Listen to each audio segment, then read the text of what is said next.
Welcome to another deep dive. And today, things are getting really interesting because we're going to be talking about some cutting-edge AI research from this company, DeepSeek AI. And they've really developed some new reasoning models that are kind of changing the game. And it's all laid out in their paper, DeepSeek R1, Incentivizing Reasoning Capability in LLMs via Reinforcement Learning. So by the end of this deep dive, you'll understand just how DeepSeek is training AI to think like never before, what that actually means, and what that means for all of us in the future. Yeah, it really is remarkable what they've been able to accomplish. I mean, one of the biggest hurdles in AI has always been, getting it to actually reason, right? Not just follow instructions. So what does that actually mean? When we talk about AI reasoning, what is that? How do you even define that? So reasoning in AI, it's all about going beyond just simple pattern recognition. Yeah. It's about being able to understand and analyze and solve those complex problems, much like we do as humans.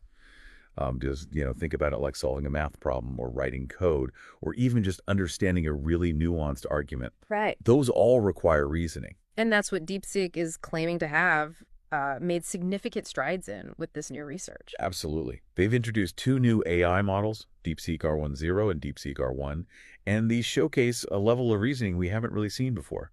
So let's start with DeepSeek R10. What makes this one so special?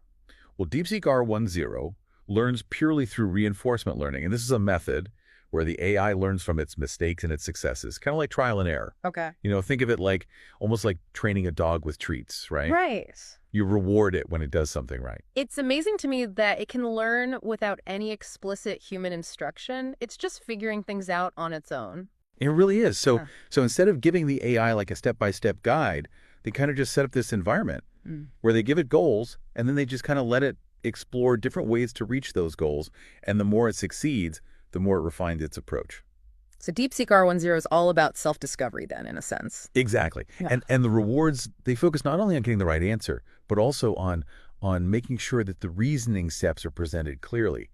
It's like, teachers always say, show your work. Well, this is kind of like that for the AI, show your work. And that brings us to one of the most fascinating parts of all of this, DeepSeek R10's aha moments that they're talking about. So in the paper, they describe how DeepSeek R10, while it was solving a math problem, actually recognized that it was on the wrong track. And then it changed its approach. And it even verbalized it. It literally said, wait, that's an aha moment I can flag here. Let's reevaluate this step by step. It's having a genuine moment of insight. That's incredible. Isn't that amazing? It really suggests that there's some rudimentary level of, metacognition happening there. Right. So metacognition being the ability to think about your own thinking. Exactly. So we're talking about an AI that's not just doing calculations. It's actually starting to understand and be self-aware. Yeah, that's a really great way to put it.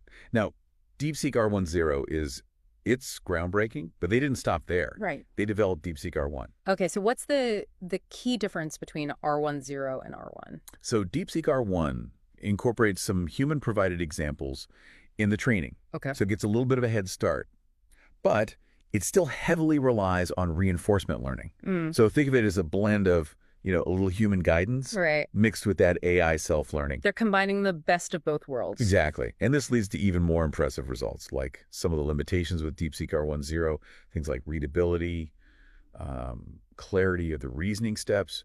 Those were addressed with DeepSeek R1. So it was trained to produce these clear chains of thought so that it's easier for us to understand. So it's kind of like a refined, more human-friendly version of DeepSeek R10. Exactly. And then to make things even more interesting, they use this technique called distillation to share this newfound reasoning power. Okay, what is that? Distillation? It's like, imagine taking all of that knowledge from DeepSeek R1 and distilling it like you would with, a fine whiskey or something, into smaller, more efficient AI models. So you're getting the concentrated version of the original. So why is that important? Why is the distillation process so important? Because it means that even those smaller AI systems, the kind that could run on, everyday devices, could potentially have those really powerful reasoning capabilities. So it makes it more accessible, more widely applicable. So it's like they're bringing the power of DeepSeek R1 to the masses. Yes, that's a great way to think about it. Now, all of this sounds very impressive, but how do we know that these models actually work? That's where benchmarking comes in. Okay. So they put DeepSeek R1 through this battery of tests, things like AMY, the American Invitational Mathematics Examination. Oh, wow. There's Code Forces, which is a competitive programming platform. Okay. And then there's the MMLU, which tests multitask language understanding. So these are all benchmarks designed to really test reasoning skills and problem-solving abilities. Exactly. Yeah. They were essentially competing against some of the other top AI systems. And how did they do? They did incredibly well. I mean, they were either comparable to or in some cases exceeding the performance of some of the most advanced systems out there, including some of the models that were developed by OpenAI. Wow. So this isn't just some theoretical breakthrough. They're proving that it actually works. Exactly. And that's what makes it so exciting. You know, it's not just pushing those boundaries of what we thought AI could do, it's actually demonstrating it. Now, we've talked about the development of DeepSeek R10 and Deepseek R1, but there's another really fascinating aspect to their research, and that's how they approach training AI without relying on massive amounts of labeled data. This seems to be a key part of how they've had this success. You're absolutely right. That's a crucial aspect of their approach, and it's a significant departure from the traditional methods. Let's delve into that in more detail. It's really a different way of thinking about AI training. You know, traditionally, you'd need these huge data sets with every single example, like meticulously labeled with the right answer. So they just threw out the textbook and said, figure it out. Well, not entirely. They provided some structure and guidance, but yeah, they didn't hand feed the AI the answers. So how did they do it? How did they manage to train these AIs without giving them all the answers up front? That's where reinforcement learning comes in. It's all about trial and error, remember, rewards and penalties. So instead of just telling the AI exactly what to do, they set up this environment where the AI is encouraged to explore different paths to solve a problem. Can you give us a specific example of how that works in practice? Sure. Let's go back to DeepSeek R10, the one that learned purely through reinforcement learning. They give it a problem, say a really tough math problem, and just ask it to solve it. Now, at first, the AI is going to make mistakes, just like, any of us would when we're learning something new. Right, makes sense. But how does it know if it's getting closer to the right answer? That's where the reward system comes in. They designed it to kind of guide the AI. Think of it like navigating a maze. The AI gets a reward for every step that leads it closer to the solution, and it gets penalized for steps that take it in the wrong direction. Okay, so it's like the AI is constantly being given feedback, positive or negative, based on the decisions it's making. Exactly. And the really cool thing is that the AI isn't told how to solve the problem. It has to figure that out on its own. Explore different strategies, learn from its mistakes, and develop its own unique approach to reasoning. So it's almost like they're mimicking the way humans learn through, experimentation and feedback, as opposed to just programming it with a set of rules to follow. You got it. It's a much more natural approach, don't you think? And in a lot of ways, more elegant. But it's not without its challenges. What kind of challenges? What do they run into? Well, one interesting challenge they encountered, even with DeepSeek R1, the one that had a little bit of human guidance, was this issue of language mixing. Language mixing? What do you mean by that? So remember, DeepSeek R1 is designed to work with both English and Chinese. And sometimes when it was responding to a prompt, you would switch between the two languages within a single response. Oh, I see what you mean. That would definitely make it hard to follow. It's like reading a book that suddenly switches to a different language in the middle of a sentence. Super jarring. So how did they address that? Well, they tried to minimize it by incorporating these language consistency rewards during training, essentially encouraging the AI to stick to one language at a time. But even with those efforts, it's still an area that needs further refinement. Yeah, it sounds like a tough problem to solve. But even with those challenges, it seems like they've made remarkable progress. Well, absolutely. It's incredibly exciting to see what they've been able to achieve. Now, I know we've been getting pretty deep into the technical details here, but I'm curious to hear your personal take on all of this. What excites you the most about DeepSeek's work? What excites me the most? It's the potential this unlocks for the future of AI. Think about it. They've shown that it's possible to train AI to reason effectively without those massive labeled data sets. That opens up a whole new world of possibilities, like we've discovered a brand new continent just waiting to be explored. That's a great analogy. It really does feel like we're on the verge of something truly groundbreaking. And who knows what we might find as we explore this new frontier. Exactly. Maybe we'll discover new ways to train AI to be more creative, more intuitive, AI that can think more like we do. Those are some incredibly exciting possibilities. It sounds like this could be a major step forward in our pursuit of artificial general intelligence, or AGI, the kind of AI that's as versatile and capable as a human being.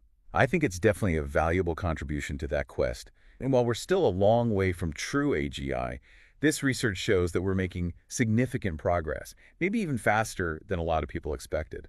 And that progress is only going to accelerate now that DeepSeek has open-sourced several versions of their models. That's right. Their decision to share their work so freely is really a testament to their commitment to the advancement of the field as a whole.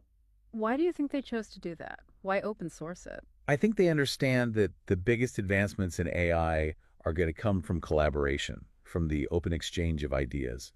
By making these models available to other researchers and developers, they're essentially inviting the whole AI community to participate in this grand experiment.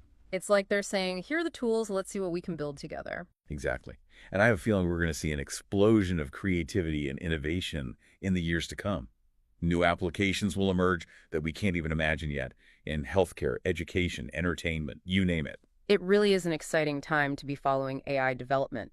But with all this talk of advanced AI, it's important to remember that there are also ethical considerations that we need to be thinking about. Absolutely. As AI systems become more powerful and more sophisticated, we need to be very mindful of how they are developed and deployed. And we have to make sure that they're used for good, not for harm. So how do we strike that balance? How do we make sure that AI is a force for good in the world? That's a really big question, and there's no easy answer. But I think transparency and accountability are key.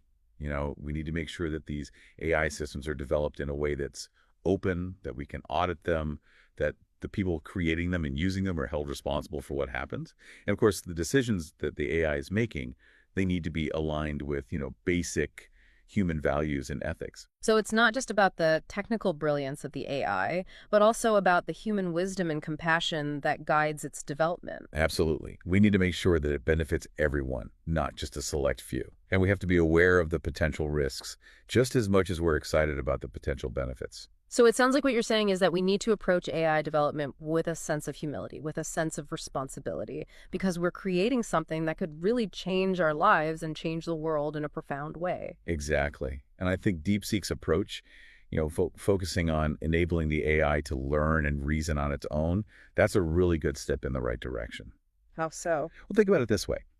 If we just program AI to blindly follow our instructions, we risk passing on our own biases, our own limitations. But if we can teach AI to reason for itself, to actually understand the world based on its own experiences and the data it encounters, then we have a chance of creating AI that's more objective, more adaptable, AI that can actually be beneficial to all of humanity. So it's more of a partnership then, Instead of just trying to control every aspect of what the AI does, we're giving it the tools to think for itself, to make its own judgments, but hopefully judgments that are aligned with our own values. Precisely. And I think in the long run, that's going to be a much more responsible and ethical approach to AI development. It's a really fascinating concept. And, speaking of DeepSeek, one of the things that's really exciting about their work is that they've open sourced several versions of their models.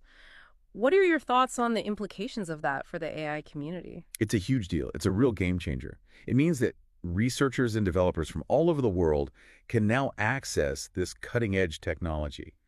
They can experiment with it. They can build on it. So it's like DeepSeek is sharing their secret recipe for AI brilliance with everyone. Yeah, exactly. And I think that's a real testament to their commitment to advancing the field of AI as a whole, rather than just keeping their discoveries to themselves. I can only imagine what that's going to lead to. I mean, it seems like it could spark a whole wave of new creativity and innovation. I have no doubt about it. We're going to see new applications emerge that we can't even imagine right now. Healthcare, education, entertainment, the possibilities are endless. The potential for positive impact is it's mind-boggling. But, with all this talk about AI, all this amazing progress that's being made, it's easy to get caught up in the excitement and forget that there are also some potential downsides. Oh, for sure. We can't just ignore the risks. Right. So how do we manage those risks? How do we ensure that AI is used responsibly and ethically? I mean, what are your thoughts on that? Well, I think it's a conversation that we need to be having constantly. We need to be talking about these issues, debating them, figuring out the best ways to move forward.